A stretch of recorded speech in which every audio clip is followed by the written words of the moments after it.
दोस्तों नमस्कार। आप सभी को स्वतंत्रता दिवस की बहुत बहुत शुभकामनाएं, बधाई और मंगल कामना।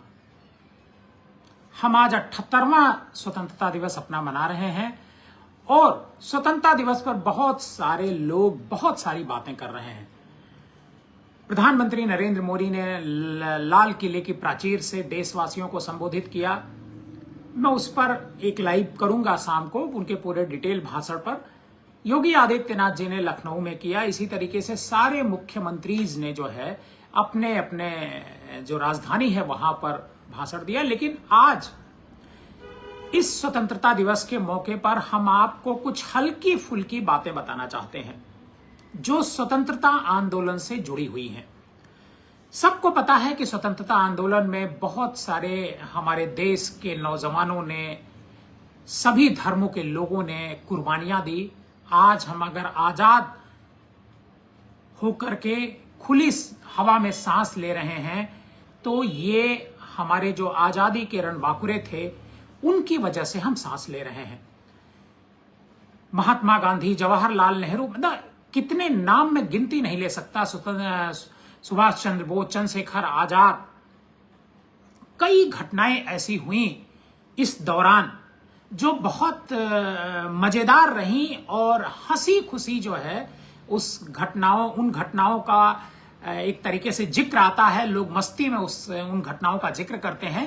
तो मैं आज इस प्रोग्राम में आपके कुछ स्वतंत्रता बताता हूं। गांधी जी का नमक कानून तोड़ना, नमक कानून तोड़ने की घटना आपने किताबों में पढ़ी होगी। 1930 में गांधी जी का दांडी मार्च एक तरीके से यह केवल विरोध नहीं था बल्कि ब्रिटिश शासन का वो मजाक उड़ा रहे थे। ब्रिटिश ने नमक पर टैक्स लगा दिया, ब्रिटिश हुकूमत ने नमक पर टैक्स लगा दिया। तो गांधी जी समुद्र के किनारे गए और वहां पर लोगों से नमक बनाने की अपील करने लगे। लोग कहते हैं कि गांधी जी ने हंसते हुए उस समय कहा था, अगर नमक बनाने पर भी टैक्स है तो हवा और धूप पर भी टैक्स लगा दो। यह सुनकर जो आसपास के लोग थे वो ठहाके लगाने लगे और अंग्रेजों का जो चेहरा था वो उतर गया उस समुद्र के किनारे। हालांकि आज नमक पर टैक्स है, आज नमक पर टैक्स है, नमकीन पर टैक्स है, नमक पर टैक्स है, मीठे पर टैक्स है, हर चीज पर टैक्स है। लेकिन उस समय आप सोचिए कि गांधी जी ने अंग्रेजों के खिलाफ ये जो आंदोलन किया, नमक आंदोलन, उसको किस तरीके से किया जब वो टैक्स लगा दिया अंग्रेजों ने नमक पर। गांधी जी ने नमक बनवाया और वहां जाकर के उन्होंने कहा कि अगर मतलब नमक बनाने पर भी टैक्स लगता है तो धूप, हवा और टैक्स भी लगा दो। एक दूसरी घटना बड़ी मजेदार है, भगत सिंह से जुड़ी हुई है। भगत सिंह पर अदालत में जब मुकदमा चल रहा था, आपको याद होगा कि भगत सिंह और बटुकेश्वर दत्त ने असेंबली में बम फेंका था, लेकिन किसी को चोट नहीं पहुंचाई थी। जब उन्हें कोर्ट में पेश किया गया तो अंग्रेज जज ने पूछा कि तुम्हें पता था कि ये इस बम से लोग मर भी सकते हैं? भगत सिंह ने मुस्कुरा करके कहा, हम चाहते तो बंदूक से भी मार सकते थे, लेकिन हमारा मकसद डराना नहीं, जगाना था। यह जवाब जब उन्होंने दिया भगत सिंह ने कोर्ट में, तो कोर्ट में जो भारतीय मौजूद थे वहां पर, वो उनकी जो आंखें थीं वो गर्व से भर आईं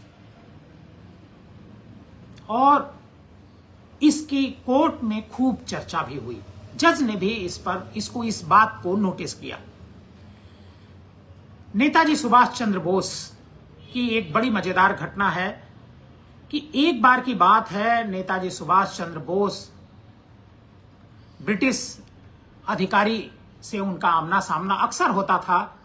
तो एक बार ब्रिटिश अधिकारी से उनका सामना होता है और नेताजी सुभाष चंद्र बोस, मतलब ब्रिटिश अधिकारी ने उनसे कहा, जब वो सामना होता है तो कहते हैं ब्रिटिश अधिकारी नेताजी सुभाष चंद्र बोस से कि आप तो अंग्रेजों के खिलाफ हैं, फिर भी हमारे स्कूल कॉलेज में पढ़े हैं। ये अंग्रेजों का कहना था। नेताजी ने बहुत हंस करके जवाब दिया, बिल्कुल जैसे राम ने रावण के खिलाफ लड़ाई लड़ी थी, लेकिन लंका में ही जाकर के। और जब ये उन्होंने कहा तो ब्रिटिश अधिकारी तो वहां थे ही, भारतीय लोग भी थे, जो पूरा हाल था वो तालियों से गड़गड़ा उठा। आपने उधम सिंह का नाम जरूर सुना होगा। जलियांवाला बाग को लेकर के उधम सिंह का नाम आता है। जलियांवाला बाग नरसंहार के बाद उधम सिंह ने जनरल डायर और माइकल ओ डॉयर से बदला लेने का ठान लिया, लेकिन उन्होंने कोई जल्दबाजी नहीं की। उन्होंने 21 साल तक इंतजार किया और सही समय पर लंदन में जाकर के बदला लिया। जेल में जब एक अंग्रेज अधिकारी ने उन्हें ताना मारा तो उधम सिंह ने मुस्कुराते हुए उस समय कहा था, इतने साल तो मैंने सिर्फ आपकी नींद उड़ाने की तैयारी में लगाए हैं। माहौल खुशनुमा हो गया। आपको एक और घटना कपूरथला की याद दिलाता हूं। पंजाब का एक जगह है कपूरथला।